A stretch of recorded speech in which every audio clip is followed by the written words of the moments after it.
Bonsoir à tous, heureux de vous retrouver pour cette autre aventure ce jour sur Cam News 24 Télévision. Nous parlerons des coupes intercontinentales, notamment la Ligue des champions d'Afrique avec l'Union sportive de Douala qui a ramené une belle victoire du côté de Monrovia, c'est au Libéria. On parlera également de la Coupe de la Confédération africaine de football avec UMS de Loum et bien sûr New Star de Douala qui ont eu des fortunes diverses tout au long de cette compétition. Les Lions indomptables du Cameroun ont un nouvel entraîneur, sélectionneur. Il a été nommé en début de week-end dernier par les autorités fédérales et sportives du Cameroun. Hugo Oblos, c'est son nom. Vous aurez son portrait et les réactions des techniciens camerounais dans cette édition. Voilà donc les deux thèmes centraux, thèmes qui feront donc l'objet de nos débats tout au long de cette édition de la tanière sur votre chaîne. Juste le temps de respirer, nous vous retrouvons derrière cette transition.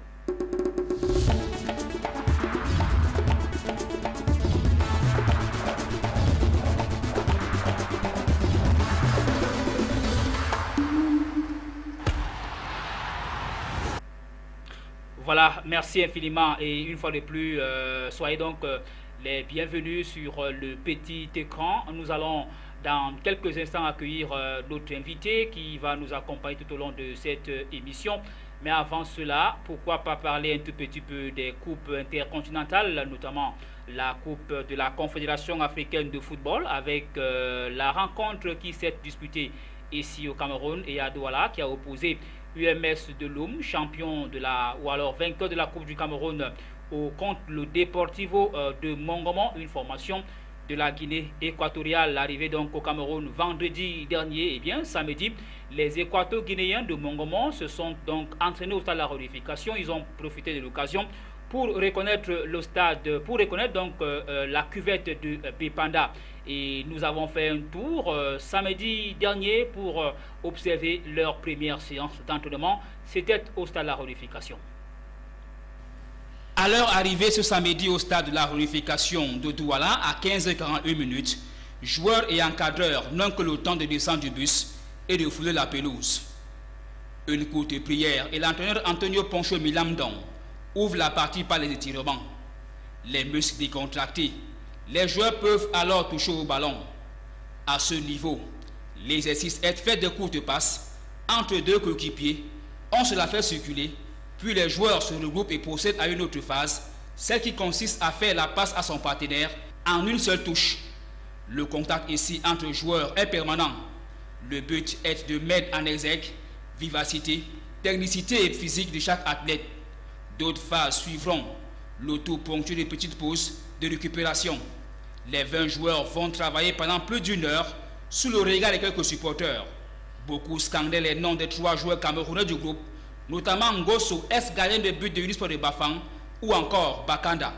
Les Guinéens affrontent UMS de Loum ce dimanche à 15h au stade de la Réunification, une affiche qui sera dirigée par les arbitres tchadiens.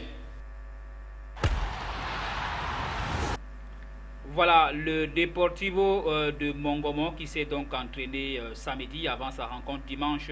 Alors nous allons également vous proposer, n'est-ce pas, cette rencontre de dimanche, mais bien avant cela, on va accueillir notre invité en plateau, William Tiango, bonsoir. Bonsoir Michel, bonsoir aux téléspectateurs de Cam News 24 TV. Voilà, merci infiniment William Tiango. Je vais juste rappeler que vous êtes journaliste, vous officiez pour camerouninfo.net. Voilà, j'ai failli me mêler les pédales et on va un tout petit peu s'arrêter avec vous dans quelques instants pour revenir en arrière sur, on va dire quoi, le championnat d'Afrique qui s'est déroulé au Rwanda. Vous êtes l'un des rares Camerounais, voilà, l'un des rares journalistes qui avait eu le privilège de couvrir cet événement. On va un tout petit peu en parler avec vous, William. Mais avant de revenir sur l'événement, je propose de regarder, n'est-ce pas, avec nous et vous également à la maison, cette rencontre finalement qui a opposé le UMS de Loum contre le Deportivo Mongomo, la formation équato-guinéenne. C'était dimanche dernier. Les deux formations se sont séparées sous le score de 0 but partout. La rencontre comptait pour la phase aller du tour préliminaire de la Coupe de la Confédération africaine de football. UMS Deportivo Mongomo, c'était au stade de la Réunification dimanche dernier.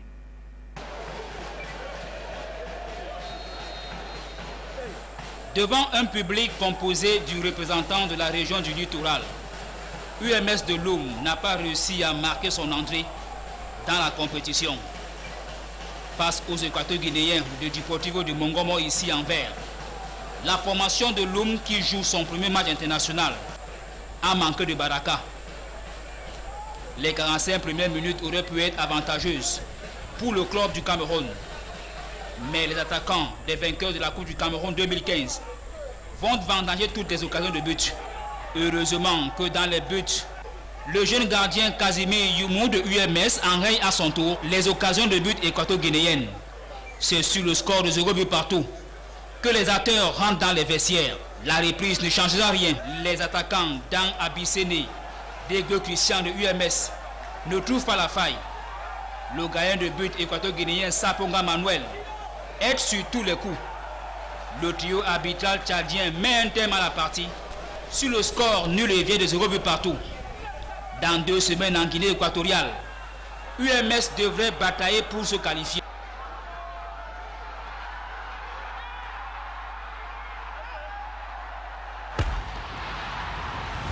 Voilà, le Deportivo de Mongomo contre, ou alors UMS contre Deportivo. Alors, on va à présent écouter les réactions d'après match. C'est au micro de Josué Ngongan. C'était véritablement très difficile de contourner cette équipe au niveau de la vivacité. Nous avons essayé, mais malheureusement, ça n'a pas donné. Je dis bravo à cette équipe de Mongomo, dont je félicite et son entraîneur également. Il nous reste une manche retour.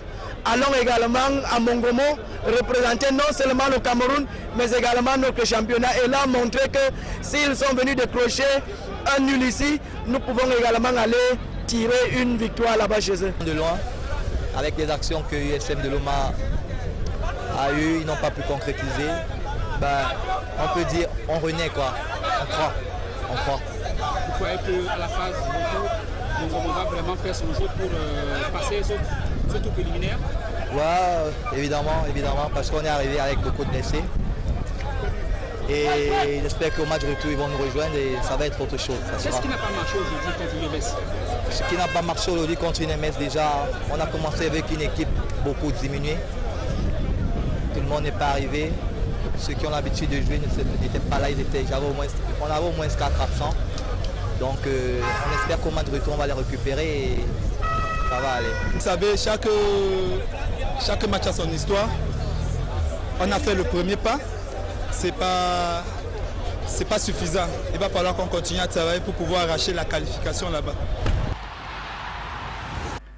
Voilà, l'équipe équato-guinéenne, selon nos informations, serait encore au Cameroun. Elle pourrait donc rallier la Guinée équatoriale en cours de semaine. William Tiangoro, bonsoir. Bonsoir Michel. Voilà, avant de reparler des coupes intercontinentales, on va faire un petit tour en arrière vers le championnat d'Afrique des Nations. Je le disais tout à l'heure, vous êtes l'un des rares Camerounais qui avait pris part à cette compétition. Alors, déjà en tant que journaliste, qu'est-ce qu'on peut partager avec vous? Qu'est-ce que vous avez vu à Kigali, à Oulié et dans d'autres villes rwandaises que nous, on n'a pas encore vu? Alors, disons que c'était une expérience intéressante. Oui. Je pense que le Rwanda a réussi le pari de l'organisation de cette compétition. Il n'y avait qu'à voir l'enthousiasme, la ferveur dans toutes les villes qui abritaient des poules de cette compétition, notamment à Kigali, ouais, à Ouye et à Rubavu, pour comprendre cette envie-là, cette détermination des populations et des autorités de ce pays-là à réussir l'organisation de cette compétition, à part justement quelques petits couacs, notamment cette interruption de l'électricité en plein match entre le Cameroun et l'Éthiopie. Ouais. Et je pense que c'était l'unique incident déplorable tout au long de cette compétition. Donc je pense qu'il y a eu un très grand sérieux dans l'organisation. Il y a eu cette envie de bien faire et cette mobilisation. Et je pense que les autorités de ce pays ont mis les moyens multiformes à tous les niveaux pour permettre la réussite de cette compétition. Alors, ça semble être facile lorsque vous l'expliquez comme ça, William Tiango, mais c'est quand même le Rwanda. Qu'est-ce qui peut expliquer qu'un pays comme le Rwanda puisse organiser une compétition et la réussir tel que cela s'est passé récemment. C'est quand même le Rwanda qui en 1994 était un mouroir pratiquement. C'était, on va dire quoi, pas peut-être l'enfer, mais avec le génocide, le Rwanda ne représentait rien en Afrique. Que quelques années après, que le Rwanda soit presque comme un paradis. Qu'est-ce qui peut expliquer cela? C'est quand même une Coupe d'Afrique, c'est quand même un championnat d'Afrique. Voilà, disons que ce génocide dont vous venez de parler, Michel, est devenu comme un tabou dans la société rwandaise. Donc les Rwandais se sont mis ensemble, ils ont pris la décision de reléguer cette page triste de leur histoire, de mettre une croix à cette page triste de leur histoire pour regarder plutôt vers l'avant. Donc je pense que il est difficile aujourd'hui qu'un Rwandais vous dise par exemple qu'il est Hutu ou bien qu'il est Tutsi. Donc dans l'imaginaire, c'est-à-dire que dans toute la République, dans toutes les républiques du Rwanda, on a comme inoculé dans tous les esprits que tout le monde est rwandais. Donc il n'y a plus de différence à faire. Donc facilement vous allez voir en route des gens très sociables, très accueillants, très ouverts, très disponibles à rendre service. Donc je pense qu'ils ont oublié ce pan de leur histoire et aujourd'hui ils sont tournés résolument vers l'avant. Donc je pense que si cette organisation a été réussie, c'est justement grâce à la volonté de leur président déjà, de Paul Kagame, alors de toutes les autorités ensuite et de toutes les populations enfin, parce que je pense qu'il y a eu une communication, je dirais, très intense autour de cette compétition pour amener tout Rwandais à se dire que j'ai ma part de pierre à apporter à la construction de cet édifice.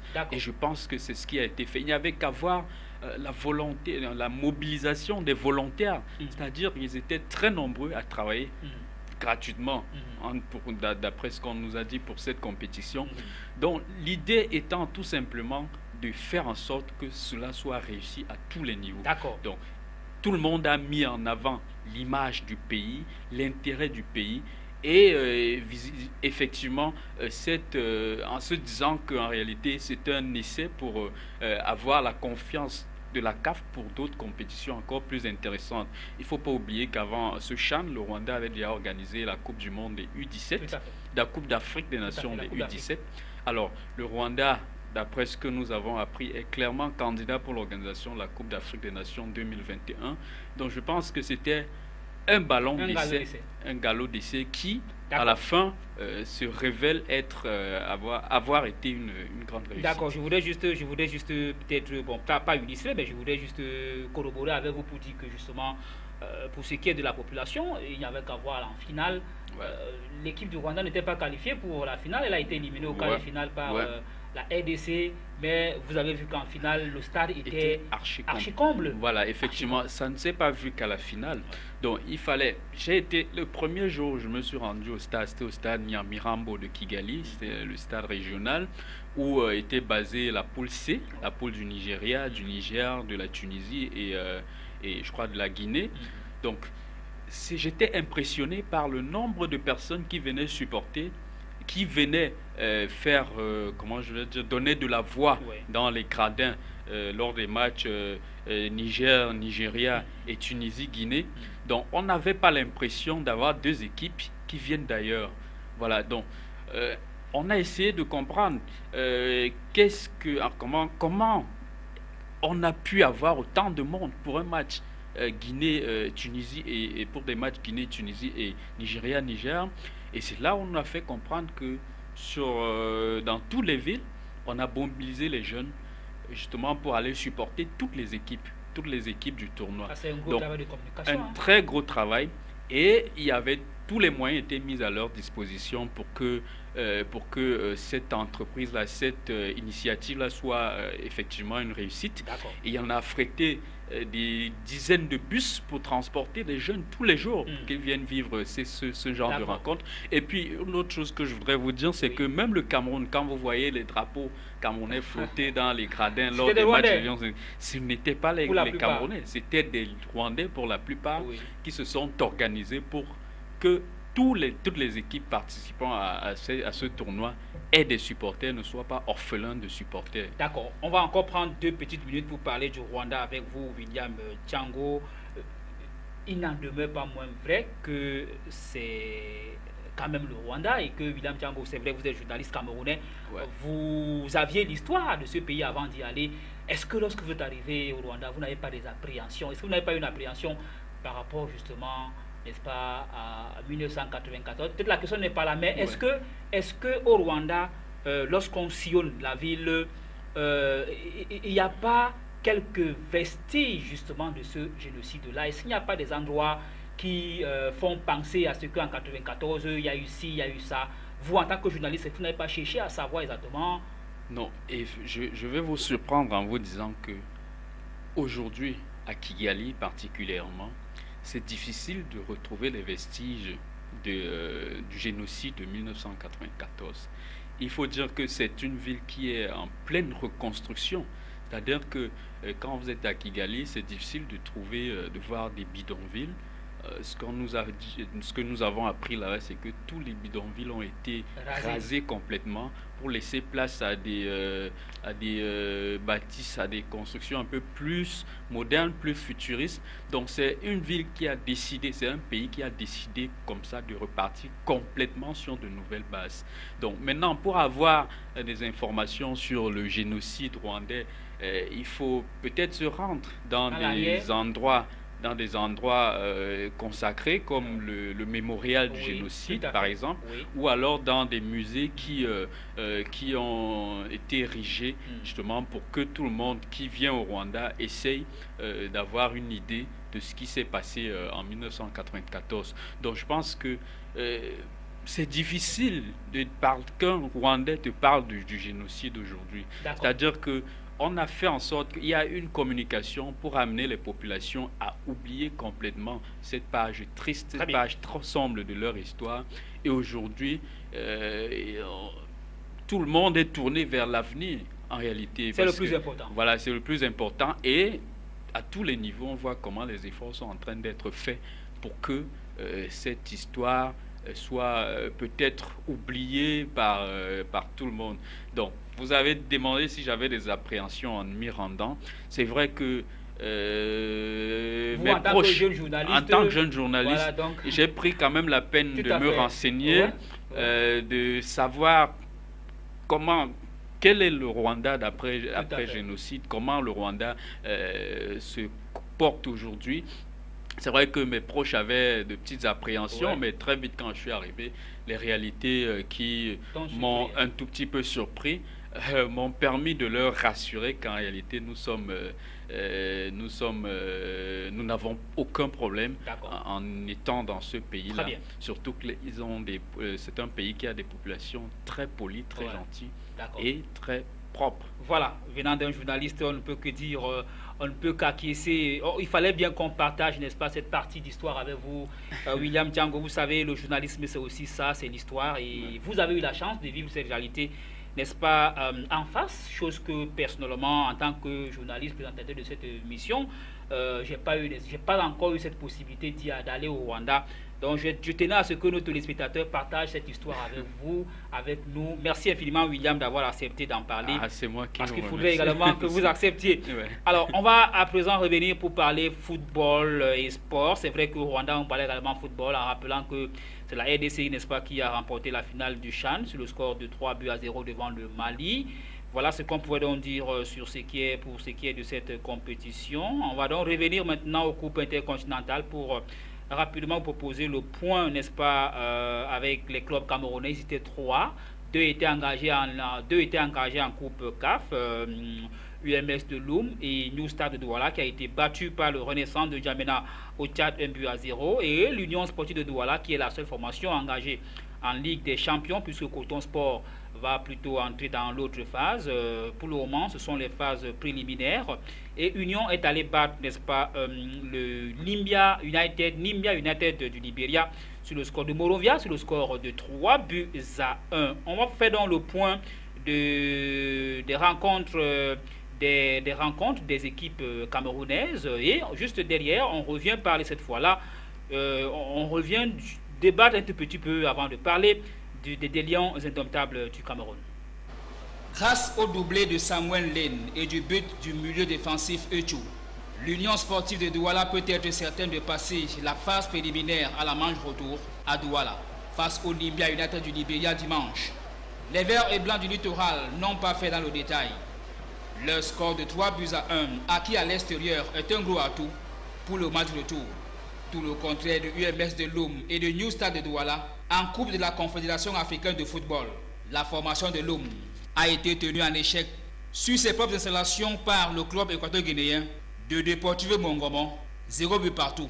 De son côté, New Star n'a pas fait le poids face aux Tchadiens de Renaissance de N'Djamena, pourtant en inactivité, battu sur le score de 1-0.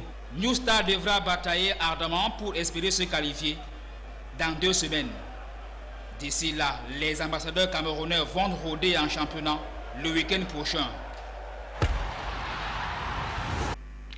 Voilà, 1 sur 3 peut-on dire pour les équipes camerounaises. Alors William, le bilan n'est pas du tout reluisant, que ce soit, bon pas que ce soit, le bilan n'est pas reluisant au niveau de la Coupe CAF, puisque l'Union, il faudrait peut-être un miracle pour que le Nimia se qualifie au Cameroun. L'Union est le seul espoir, j'ai failli dire, peut-on dire, c'est ça? Oui, bien effectivement, pour l'instant, Union de Douala a plus de chance que tous les autres, parce que elle a réussi l'exploit d'aller battre Nimba United à Monrovia à l'extérieur. Et il faut relever New Star qui a perdu face à Renaissance de N'Djamena et UMS de Loum qui n'a pas pu saisir sa chance à domicile contre le Deportivo. Alors, que de raté, vous l'avez dit. Donc je vais dire aussi que c'est une compétition dans laquelle l'expérience compte aussi, parce que quand vous avez une équipe de New Star qui arrive pour la première fois dans cette compétition et affronte une équipe de la Renaissance de N'Djamena qui était à sa 11e participation. Donc je pense que l'expérience compte également, et c'est ce qui a aussi manqué à UMS de Loum, qui n'a pas pu, alors qu'elle avait toutes les possibilités, alors qu'elle avait le champ libre carrément de gagner cette rencontre, qui n'a pas pu dominer Deportivo Mongomo, qui a sa 10e participation. Donc je pense que je vais dire que si l'élimination de ces deux équipes camerounaises se confirme à la phase retour, ça aurait, surprise, hein? Oui, ça serait pas une grosse surprise. Ça aurait au moins donné l'occasion à ces deux équipes d'apprendre.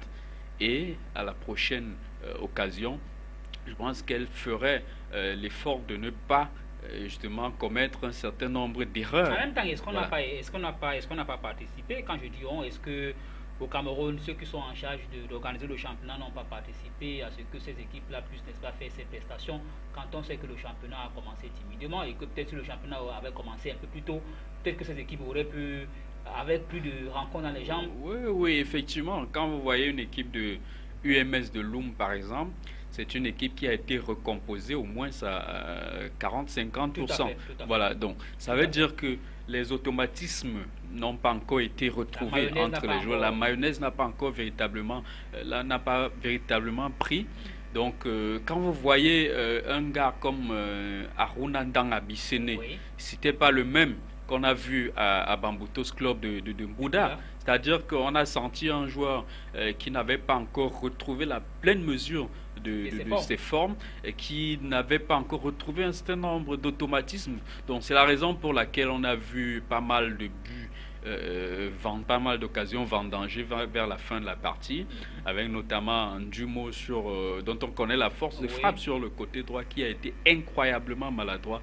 Donc je pense que il y a également, il ne faut pas qu'on fasse mystère là-dessus. Il y a ce facteur également qui ne favorise pas les équipes camerounaises engagées en compétition africaine. La différence avec l'Union de Douala, par exemple, c'est que c'est une équipe qui a pris le temps de se préparer, qui a mis ses propres moyens pour se préparer à l'extérieur comme au Cameroun. Donc je pense que on gagnerait, les autorités qui organisent le football sur le plan national gagneraient à finalement concevoir un calendrier permettant aux équipes camerounaises engagées en compétition africaine d'être en jambes comme leurs homologues des autres pays. Donc je pense que chaque année, c'est des choses qu'on décrit, mais jamais ça ne change. Donc, je pense que pour une fois, on doit essayer, on doit prendre une décision radicale pour permettre, pour arrimer le calendrier du championnat camerounais au calendrier des coupes intercontinentales. Et peut-être également, William, je souhaiterais vous relancer là-dessus, parce que c'est vrai, c'est bien de parler des autorités. Et peut-être qu'également les équipes peuvent copier l'exemple de l'Union. Parce que l'Union est on va dire quoi, dans le même registre à ce qui concerne le but du championnat. Mais l'Union a, on va dire quoi, l'Union a mis les chances de son côté avec les rencontres amicales à l'extérieur comme à l'intérieur. Union, sauf si je ne m'abuse, a eu à jouer au moins une dizaine de rencontres avant le début de ce championnat. Et là, on voit bien que ces rencontres ont été d'une importance capitale pour le club du PCA, M. Franck Hapi. Alors, ce serait bien de demander à toutes les équipes de copier l'exemple de l'Union de Douala. Mais maintenant, il y a aussi un problème de moyens qui se pose.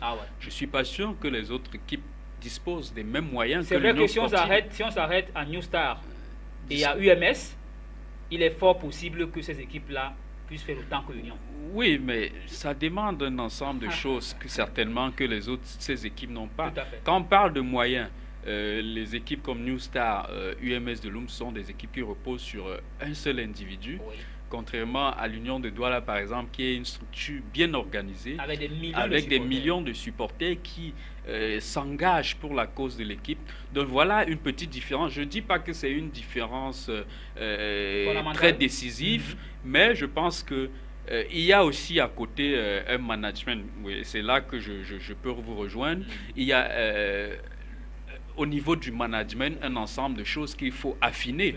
Donc je pense que si Union de Douala a les moyens d'organiser des matchs amicaux au Cameroun et à l'extérieur, c'est grâce à un système managérial bien organisé, bien orchestré, qui a été mis en place par les dirigeants de cette formation. Et les autres équipes gagneraient à copier l'exemple. Mais jusque-là, je dis, ce serait un sacrifice énorme pour une équipe. C'est un sacrifice énorme qu'une équipe comme l'Union de Douala a fait, comme ce que l'Union de Douala a fait pour préparer sa saison en l'absence justement de compétition au niveau national. Donc, ça demande des moyens, effectivement, mais c'est un exemple qui peut quand même être copié aussi. D'accord. L'exemple devrait donc être copié par les autres formations si elles veulent, n'est-ce pas, être comme l'Union sportive qui est la seule équipe à honorer. Et puis il faut aussi ajouter une chose quand même, c'est que Union de Douala était face à une équipe de Nimba United qui n'est pas tout aussi expérimentée que les autres. Ça, c'est vrai. C'est une équipe qui participait pour sa première fois à cette compétition. Mais justement, qui joue à domicile. Donc c'est pour ça que je l'ai dit. Compte toujours, oui, il faut toujours. Je pense que ça compte aussi. En fait, cet aspect-là, ce facteur-là, peut aussi être décisif dans l'analyse parce que il faut noter, je l'ai dit ici, que l'expérience, ça compte beaucoup. Pour ce qui est des compétitions internationales. Union de Douala, c'est quand même un club, l'un des clubs camerounais qui ont réussi à inscrire leur nom sur l'échiquier continental. Tout à fait. Alors, et sur le plan national, c'est une équipe qui fait partie des plus titrés. Donc, je pense que l'Union de Douala, c'est une équipe qui a de l'expérience. Et essayer de le comparer sur ce plan à New Star. Donc vous corroborez peut-être les propos du président du conseil de cette équipe qui dit que l'objectif cette année pour l'Union, c'est au moins la finale de la Ligue des Champions. Bon, c'est vrai que on peut penser que c'est un objectif un peu démesuré compte tenu des probables adversaires que l'Union pourrait rencontrer et les moyens justement et la différence au niveau des moyens. Donc, je pense que le football, aujourd'hui dans le football, l'argent compte. L'argent compte aussi à sa place, c'est-à-dire à une place importante. C'est-à-dire quand vous avez une équipe comme le Zamalek du Caire qui a une histoire que tout le monde connaît. Une histoire pharaonique. Voilà, pharaonique comme tu l'as dit. Donc, quand vous avez des équipes comme Espérance de Tunis, qui chaque année mettent les moyens pour remporter cette compétition et pas de petits moyens. Donc je pense que peut-être avec la volonté et puis l'engagement, la détermination, cet objectif de Franck Hapi peut être atteint, peut-être même de moitié, mais je pense que c'est peut-être une façon de galvaniser les troupes, de galvaniser les joueurs, les supporters, afin qu'ils soutiennent comme il se doit cette équipe. Parce qu'il faut aussi rappeler que dans toute compétition, les exploits sont possibles. Des outsiders peuvent aussi être capables d'exploits. On l'a vu ici et ailleurs. Donc, le football n'est plus une science exacte. Alors, William Thiango, on va définitivement sortir, n'est-ce pas, de la question Coupe intercontinentale, Coupe africaine, avec cette dernière, on va dire quoi, cette dernière articulation, alors cette dernière question. Maintenant, là, nous sommes encore au niveau de la phase préliminaire. Là, c'est la manche aller. Alors, pour ceux des formations qui ne sont pas bien démarqués à la manche aller, comment est-ce que vous entrevoyez la phase retour UMS Mongomo, ou alors Mongomo UMS et New Star Renaissance N'Djamena? Donc, je pense que New Star, je pourrais beaucoup plus miser pour New Star de Douala. Donc, ils ont perdu un but à 0 à l'extérieur. Oui, ils ont perdu un but à 0. Vous pensez que ça va être facile d'égaliser après avoir manqué un penalty en cours de match. Oui, Thierry Manconello. Voilà, donc je pense que il y avait de la place pour un bon résultat pour New Star. Donc je pense que c'est une équipe qui devra en réalité capitaliser à domicile. Mais maintenant... Le 27 oui, le 27. Donc, février. Il faudra justement mettre les moyens pour capitaliser à domicile et essayer justement de scruter partout en fait ce qui n'a pas marché pour essayer de permettre à l'équipe de se rattraper très rapidement. Maintenant, c'est vrai que d'après ce qu'on lit, c'est que le penalty manqué a créé une petite crise au sein de cette équipe. On veut bien croire de discipline puisque celui qui tire le penalty n'était pas censé le tirer. On veut bien croire que ce sera une crise éphémère et très passagère. Donc je pense que New Star a les moyens compte tenu des joueurs qu'il a recrutés cette saison pour bâtir son équipe. UMS UMS de Loum. Qui va aller jouer à Mongomo dans le village de M. Obiangema. Voilà, d'après ce qu'on a observé ici, sur le plan technique, on ne peut pas dire que UMS n'a pas les moyens d'aller créer une surprise. Mais quand on voit... C'est le contraire de ce que les joueurs guinéens ont vu. Hein. Ils disent que UMS est beaucoup plus physique que technique. Mais quand on voit l'extrême maladresse des attaquants de cette équipe, on se demande comment ils peuvent faire pour inscrire un but dans un stade aussi hostile que celui de Mongomo. Il faut rappeler que les supporters équato-guinéens, on l'a vu à la Coupe d'Afrique des Nations 2015, ce ne sont pas des enfants de cœur. Donc pour remporter une victoire dans ce contexte-là, il faut être psychologiquement, mentalement, il faut être totalement préparé. Et avec l'équipe de New Star qu'on a vu il y a quelques jours, UMS qu'on a vu il y a quelques jours, on se demande bien comment est-ce que ces joueurs-là peuvent créer cet exploit. Mais maintenant, on se dit, comme partout dans le football, les surprises sont possibles. Et les exploits aussi peuvent venir des outsiders. Très bien. On croise donc les doigts pour UMS de Loum et qui va affronter le Deportivo de Mongomo dans une semaine et demie. C'est en Guinée équatoriale. Et New Star qui reçoit Renaissance de N'Djamena au stade de la réunification de la semaine du 27 février 2016. On va dans quelques instants parler des Lions indomptables du Cameroun. Avant de parler justement de cette formation, de cette sélection, autant pour moi, nous vous proposons de regarder d'abord, on va dire quoi, le portrait du nouvel entraîneur, sélectionneur de l'équipe nationale du Cameroun, M. Hugo Bross, le Belge, a été désigné par les autorités fédérales le week-end dernier et nous sommes donc arrêtés pour faire le portrait de ce monsieur qui est Hugo Bross. On va regarder le portrait juste derrière, on va suivre quelques réactions des entraîneurs camerounais et on revient en plateau pour en débattre. Alain Giresse, Claude Leroy, encore moins Hervé Renard n'ont tapé à l'œil les responsables du football camerounais. Autrement dit, un Français ne succédera pas à Volker Finke au poste de sélectionneur de l'équipe nationale de football du Cameroun. La Fédération camerounaise de football en a décidé hautement, elle qui vient de confier la succession de l'Allemand à un Belge. Il s'agit d'Hugo Broos, entraîneur de 63 ans qui a dirigé plusieurs clubs chez lui en Belgique, en Grèce, en Turquie, aux Émirats Arabes Unis ainsi qu'en Algérie. Hugo Broos, ex-défenseur des Diables Rouges, a en effet entraîné la JS Kabylie en 2014, puis NA Hussein-Dey. Le Belge Seven van den Broek et le Camerounais Alexandre Bellinga, qui a assuré l'intérim ces derniers mois, seront les adjoints d'Hugo Broos.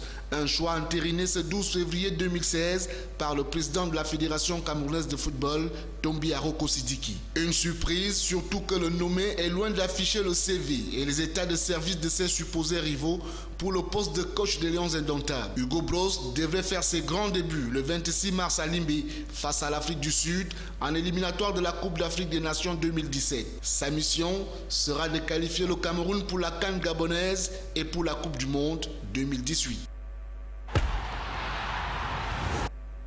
Voilà. Avant les réactions des techniciens, je souhaiterais prendre la réaction du journaliste William, moins d'une semaine après la conférence de presse du président de l'Africa Foot, qui disait que chercher un entraîneur c'est difficile. Mais curieusement, moins d'une semaine après, ça a été plus facile de retrouver M. Broos, le Belge, qui est finalement le nouvel entraîneur sélectionné de l'équipe nationale du Cameroun. Paradoxal ou alors contradictoire?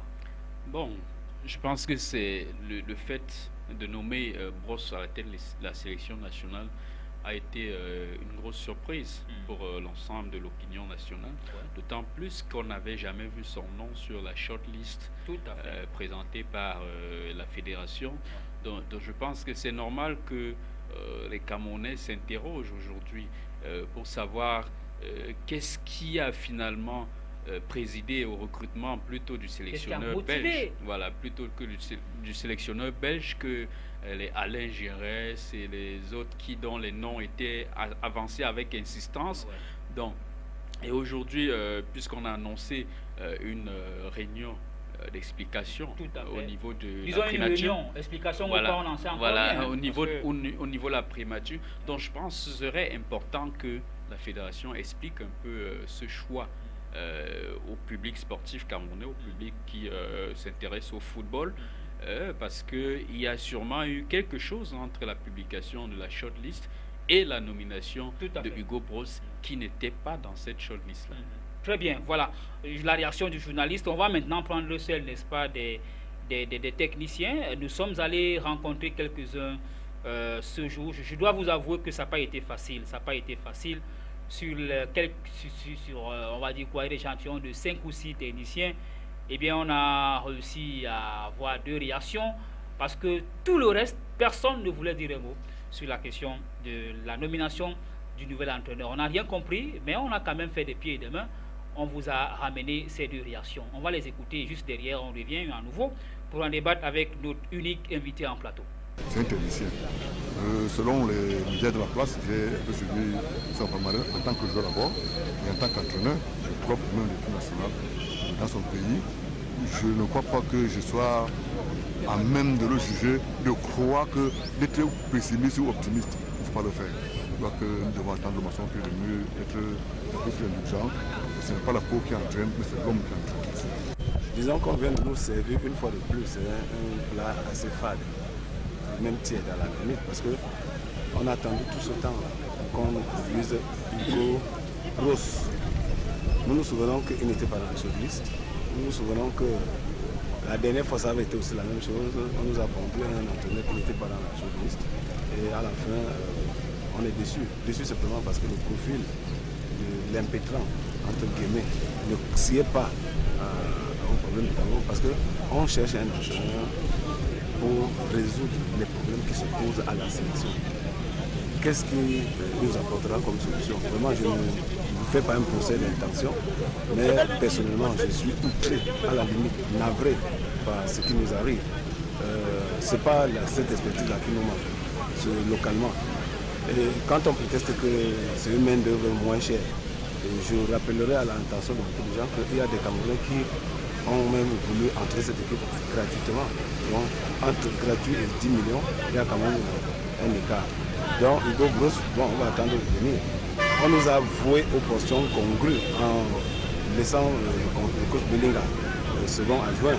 Maintenant, je pense que le dédain qui se décline de la personne qui a la charge de cette équipe ne peut pas nous empêcher de continuer à supporter le nom de l'ONTAM. Et parce que nous avons l'amour de l'ONTAM, nous allons continuer à supporter. Et nous osons croire, et c'est le vœu que je formule, qu'il soit capable de nous démentir par la qualité de son travail, par la prestation, par les résultats qu'il pourra nous produire. Parce que n'oublions pas que nous avons été en Coupe du Monde avec un entraîneur allemand, outillé, capé, mais nous avons été derniers. Et pour un Camerounais, il n'y a pas beaucoup d'efforts à faire pour être dernier. Ça veut dire même moi, si vous me donnez cette équipe, au plus des cas, je serai dernier. Donc on n'avait pas besoin d'aller plus loin. Et maintenant, si on accepte que celui-là vient, nous attendons au moins ce qu'il nous donne un char, au moins ce qu'il nous donne une canne, au moins ce qu'il nous traverse, qu'il nous amène plus loin en Coupe du Monde. Est-ce qu'il a-t-il l'étoffe pour cela? Nous, je crois qu'il pourra, à travers son travail, nous démontrer. Voilà, Hugo Broos William Thiango est donc désormais aux commandes de la sélection nationale du Cameroun, 63 ans, ancien footballeur belge. Il a également entraîné, n'est-ce pas, en Belgique et même en Afrique, mais beaucoup plus en Afrique du Nord, en Algérie, avec la JSK et bien d'autres formations de ce côté. C'est donc désormais lui le technicien en chef de la sélection nationale du Cameroun. Je rappelle juste que dans la constitution du banc technique, Hugo Broos est l'entraîneur principal. Il vient avec son compatriote qui va occuper le rang, n'est-ce pas, d'entraîneur adjoint numéro 1. Le numéro 2, c'est M. Belinga. Donc le seul technicien camerounais qui saute, c'est Bonaventure Ndjonké. Alors maintenant, Broos est là, William Thiango. Pour vous, quelles peuvent être les futures ou alors les nouvelles missions ou alors les chantiers de cet entraîneur belge qui arrive? Alors, les chantiers du Belge, effectivement, il y a la qualification déjà pour la Coupe d'Afrique Gabon 2017. Le 26 mars. Le 26 mars, il y a son premier test contre l'Afrique du Sud. Et puis, il y a, c'est-à-dire l'équipe nationale du Cameroun, il faut effectivement lui redonner une certaine stature, une certaine âme. Donc, il y a eu beaucoup de faits divers ces derniers temps au sein de la tanière. Ouais. Donc je pense qu'on a besoin d'un homme un peu plus charismatique, un homme un peu plus qui a un peu plus de poigne pour essayer de discipliner justement ce milieu-là. Donc quand on parle du palmarès de Broos, donc c'est vrai que ces dernières expériences, notamment en Algérie, en Arabie Saoudite, n'ont pas été reluisantes, mais quand on regarde quand même son parcours en tant que joueur et en tant qu'entraîneur, on se dit quand même que c'est quelqu'un qui a au moins un peu de la matière. Parce que savoir qu'il a été 5 fois champion de Belgique en tant que joueur avec les deux grands clubs de Belgique comme Anderlecht et le FC Bruges, savoir qu'il a été 3 fois champion en tant qu'entraîneur avec les mêmes clubs, savoir qu'il a été à 4 reprises élu entraîneur de l'année en Belgique, ça donne l'impression quand même que... là c'est un club. Oui, là c'est un club. Ça donne quand même l'impression que il a quand même de la matière pour permettre à toute équipe d'avoir quand même une petite valeur. Donc, sauf que là, maintenant, on est en club, vous l'avez dit. Maintenant, il faut savoir que comment je veux dire, on peut prendre d'autres exemples d'entraîneurs qui n'ont pas forcément eu besoin d'expérience internationale pour réussir à la tête d'une sélection. Donc, rappelons-nous que les entraîneurs, les sélectionneurs qui ont donné peut-être des titres au Cameroun, comme Nepomniachtchi, comme Claude Leroy, comme Wilfried Schoeffer, comme Pierre Lechantre, ne sont pas forcément des entraîneurs qui avaient déjà un nom, qui étaient très connus avant leur arrivée à la tête des sélections nationales. Et quand je prends par exemple le cas de l'équipe de France, voilà Deschamps qui est entraîneur à Bordeaux, je dis Laurent Blanc qui est par exemple entraîneur à Bordeaux, et qui tout de suite se retrouve à l'équipe de France sans qu'on ait eu besoin qu'il ait entraîné une autre sélection nationale. Donc je pense que c'est une question de confiance et d'environnement. Parce qu'aujourd'hui, il ne faut pas se leurrer. Si notre équipe nationale ne réussit pas, ce n'est pas forcément seulement la faute des entraîneurs qui viennent. Mais c'est aussi la faute à l'environnement qui... Vous mettez quoi dans l'environnement? Oui, quand je parle de l'environnement, je vais parler de l'environnement administratif et je veux parler aussi des joueurs qui n'ont pas tout le temps conscience de la mission qu'on leur assigne quand ils viennent à l'équipe nationale. Il faut qu'on se le dise parce qu'ils devraient être les premiers vecteurs justement de l'image du Cameroun. Mais on se rend compte qu'à chaque regroupement, il y a au moins un fait divers qui se produit du fait des joueurs.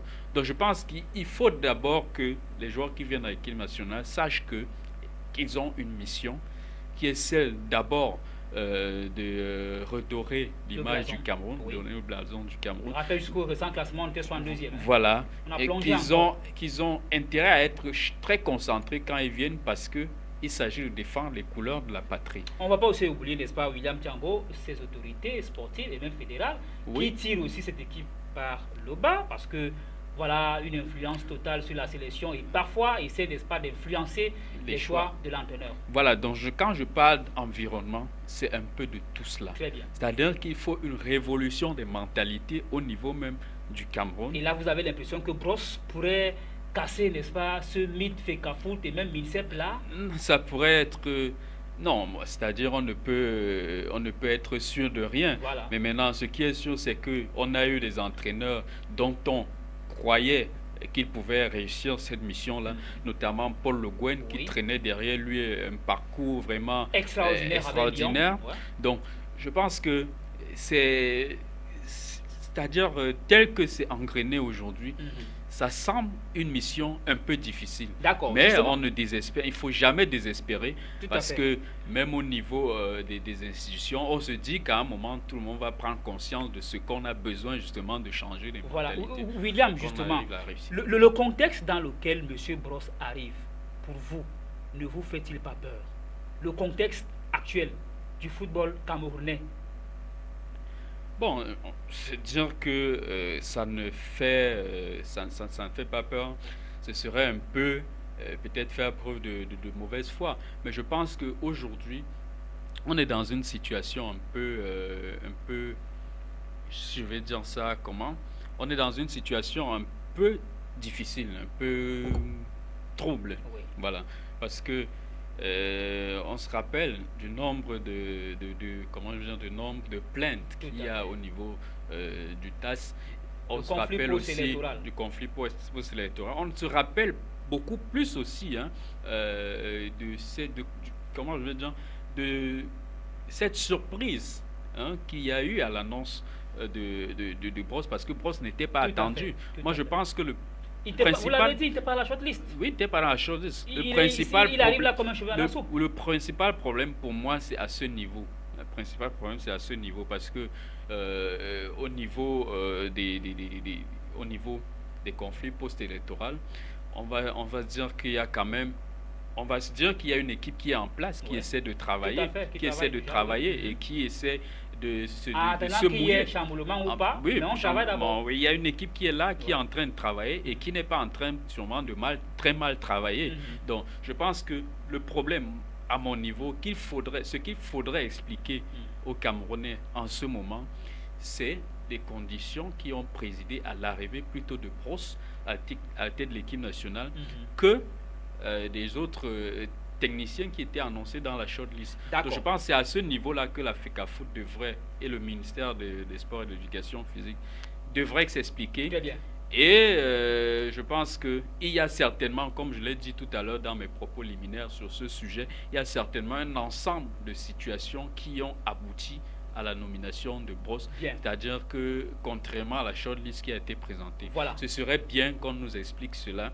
Et après, peut-être que l'autre débat va continuer sur les qualifications ou pas de Bros. Je vais juste annoncer. S'il mérite ou pas d'être à la tête de la sélection nationale, mais au moins si on nous explique ce qui a conditionné son arrivée, ce serait déjà intéressant. Voilà, je vais juste rappeler que selon nos informations, il est fort possible que M. Brosse signe son contrat cette semaine. Probablement, il y aura, on va dire quoi, une conférence de presse où les autorités sportives fédérales et même pourquoi pas du ministère du Sport pourraient, n'est-ce pas, dire un mot sur l'arrivée de ce monsieur au cas où on va dire quoi, sa nomination est donc officielle et maintenue par les autorités sportives camerounaises. Alors, une dernière question, parce qu'il nous reste à peine 5 minutes, je crois, si je m'en tiens à la régie, William Thiango. Une toute dernière question.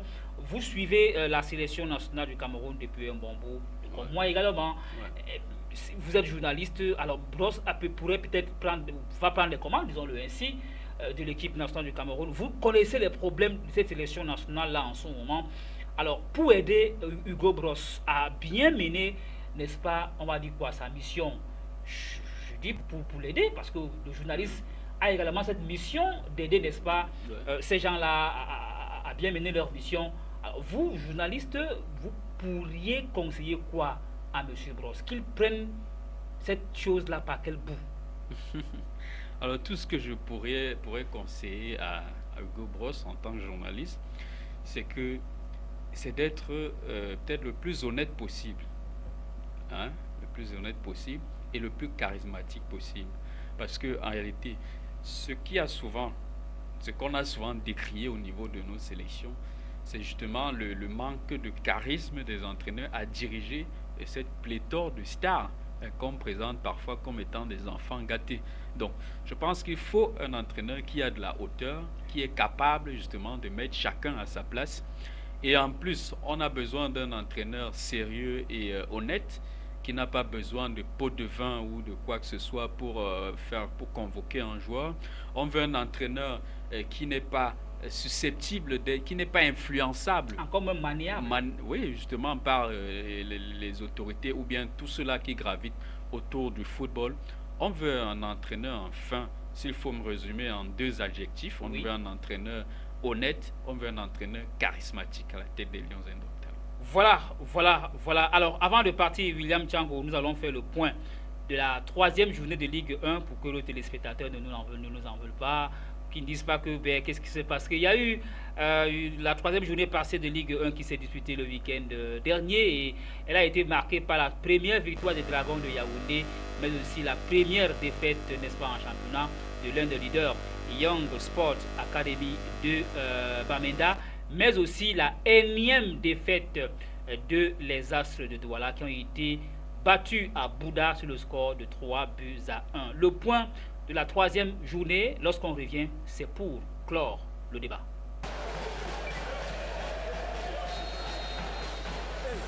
Rien ne va plus chez les Astres Football Club de Douala.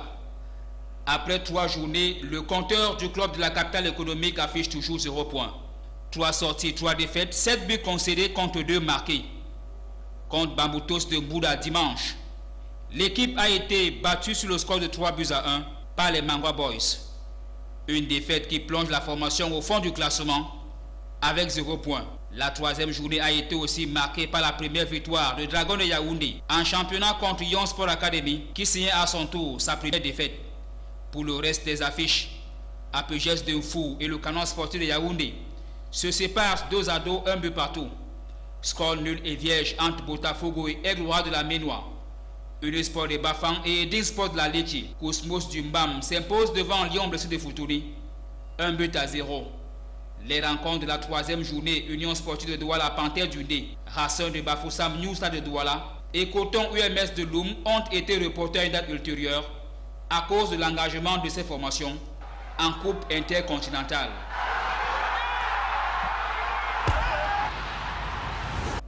Voilà, les Astres de Douala qui ne vont pas du tout bien. Peut-être que la 4e journée va donc sourire à cette formation de Douala. Alors, William Thiango, nous tenions à vous dire merci d'avoir accepté notre invitation. Je rappelle que vous sortez fraîchement du Rwanda. On aurait bien voulu que vous portiez votre t-shirt au Rwanda, que j'ai eu l'honneur, n'est-ce pas, de toucher récemment. William, merci. Et puis je rappelle également que vous êtes un membre très influent de l'association des journalistes sportifs du Cameroun. Et sans doute vous avez un message à adresser aux membres ce soir sur CamNews 24 Télévision. Alors disons que je suis le secrétaire général adjoint de la branche du littoral de l'association journaliste du Cameroun, sportif du Cameroun. Alors tout ce que je dirais aux membres, c'est justement de se mobiliser pour davantage pour la cause du sport au Cameroun. Et je demanderais aussi à ceux qui traînent encore les pas de nous rejoindre parce que on a un projet pour le journalisme sportif au Cameroun. On a un projet pour tous les sports en général. Et ce serait bien que tous les journalistes qui couvrent les activités sportives se mettent ensemble pour qu'on fixe le cap ensemble et qu'on essaie d'avancer de manière à permettre au sport camerounais d'atteindre le niveau souhaité en termes de promotion. Voilà, merci infiniment William Thiango pour votre présence en plateau ici à CamNews 24 Télévision. C'est moi qui vous remercie de m'avoir donné cet honneur-là. Voilà. Nous allons donc mettre un terme à cette édition en rappelant aux arbitres qu'ils doivent se rendre samedi prochain, le 20 février à 10h, dans les différents lieux, n'est-ce pas, pour ce qui est du Mungo, du Camp de la Sanaga maritime, c'est le 22, ce sont les élections et la région du littoral va donc élire son président le samedi 27 février 2016 à la salle de conférence de la Croix-Rouge. Là, nous parlons, n'est-ce pas, de l'association des arbitres de football, l'association camerounaise d'arbitres de football branche du littoral, la CAF, dont les différents, on va dire quoi, responsables seront connus dès la semaine, dès le début, n'est-ce pas, du week-end prochain. Ça a été un plaisir d'être en plateau ce jour avec vous. Merci infiniment à Yves Tadiofo qui, n'est-ce pas, fait des pieds et des mains pour nous rassurer non seulement un bon confort de d'écoute, mais aussi nous rassurer bien d'autres choses. Mille fois merci. Mardi prochain, j'ai failli dire, nous serons là avec votre concours, mais si Dieu le veut bien, on sera également là en forme, toujours avec le même plaisir. D'ici là, portez-vous bien. Retrouvez, n'est-ce pas, cette édition dans le, on va dire quoi, dans le bouquet camnews24.net ou bien sur YouTube dans quelques heures seulement. Bonjour, bonsoir et à mardi prochain.